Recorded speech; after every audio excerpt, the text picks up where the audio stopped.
1.5 লক্ষ মহিলাকে পাওয়া গিয়েছিল যাদের সামূহিক বলাৎকারের পর তারা তাদের স্তন পর্যন্ত কেটে নেওয়া হয়েছিল। চিকিৎসক নন, নার্সদের উপরে লাঠিচার্জ হচ্ছে। পাকিস্তান নামে একটি দেশ, একই বৃন্তে দুটি কুসুম চলেনি।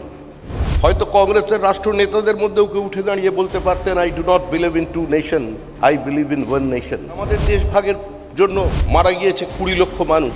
যে বন্দে মাতরম প্রবল লাঠিচার্জের মধ্যে 1905 সালে বঙ্গভঙ্গ আন্দোলনে উচ্চারিত হয়েছিল, যে বন্দে মাতরম কংগ্রেস অধিবেশনে রবীন্দ্রনাথ নিজের সুরে গেয়েছিলেন, কান্ডারি কে হুঁশিয়ারি দিতে দিতে 1947 সালের 15ই আগস্ট আমরা হেরে গিয়েছিলাম ব্রিটিশ কূটনৈতিক সাম্রাজ্যবাদী চতুর শয়তানির কাছে। দেশের বুকে এক নেমে এসেছিল এক অভিশাপ, দেশ বিভাগের অভিশাপ। Minority has a right to self determination. We want the right of self determination. আত্মনিয়ন্ত্রণের অধিকার চাই, আর তাই ভারত ভাগ মানতে হবে, তবেই ভারত স্বাধীন হবে। পাকিস্তান নামে একটি দেশ তৈরি হয়ে গেল যেটা অতীতে কোনো রাষ্ট্র ছিল না, কোনো নেশন ছিল না। শুধুমাত্র কিছু ঔদ্ধত্যের সামনে আমরা আত্মসমর্পণ করেছিলাম। আজকে কাদম্বিনী গাঙ্গুলির তথ্যচিত্র আপনাদের সামনে পরিবেশিত হলো। প্রায় সেই যুগেই আরেকটি বিতর্কিত বিষয় ছিল বন্দে মাতরম।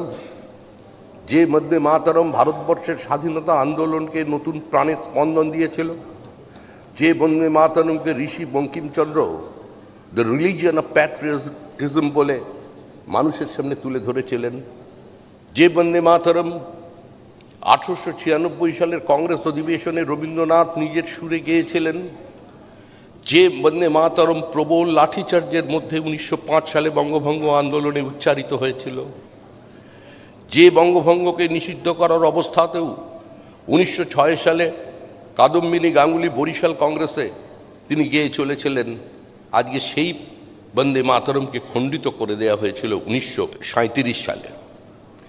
সেদিন যদি আমরা তাংহি দুর্গা দশপ্রহরণের ধারিণীকে না খণ্ডিত করে দিতাম, হয়তো আমাদের মধ্যে দাঁড়িয়েও কেউ বলতে পারতেন, হয়তো কংগ্রেসের রাষ্ট্র নেতাদের মধ্যেও কেউ উঠে দাঁড়িয়ে বলতে পারতেন, I do not believe in 2 nation, I believe in 1 nation.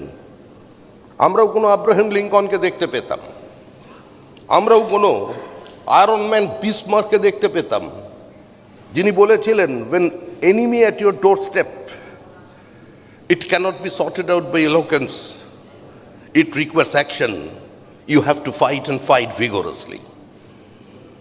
আমরা যদি সেদিন এই বন্দে মাতরমকে খণ্ডিত না করতাম, 1947 সালের দেশ বিভাগ হতো না।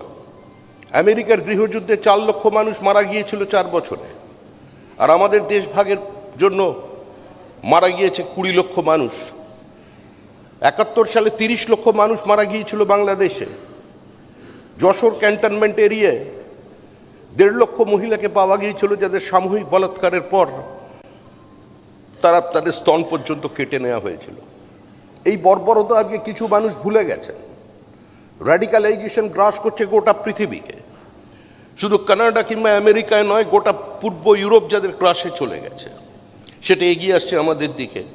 ভবিষ্যতে চিকিৎসক, অধ্যাপক থেকে শুরু করে কোনো প্রান্তিক মানুষ নিজেকে তার থেকে বিচ্ছিন্ন করতে পারবেন না। সরকারি হসপিটালে তাপ উত্তাপ আছে, চিকিৎসক নন, এই ধরনের মেডিকেল স্টাফ যারা আছেন তারা চূড়ান্ত বিভ্রান্তিকর পরিস্থিতির মধ্যে আছেন। নার্সদের উপরে লাঠিচার্জ হচ্ছে।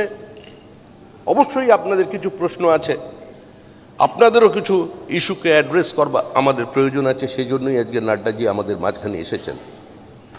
আমরা আশা করব যে কোনো রাজনৈতিক মঞ্চ তো এটা নয়, আজকে কোনো রাজনীতির কথা বলতে এখানে আসেনি। কারণ যদি দেশ থাকে তবেই কিন্তু দল থাকবে, যদি দেশ থাকে তবেই নির্বাচন থাকবে, এসআইআর থাকবে। আর তাই এই অবস্থার মধ্যে দিয়ে আমাদের এগিয়ে যেতে হবে। আজকে এখানে আসবার জন্য, অংশগ্রহণ করবার জন্য অনেক অনেক ধন্যবাদ। নমস্কার। বাংলা হান্টের আরও খবর দেখতে নজর রাখুন। বাংলা খবর মানেই বাংলা হান্ট।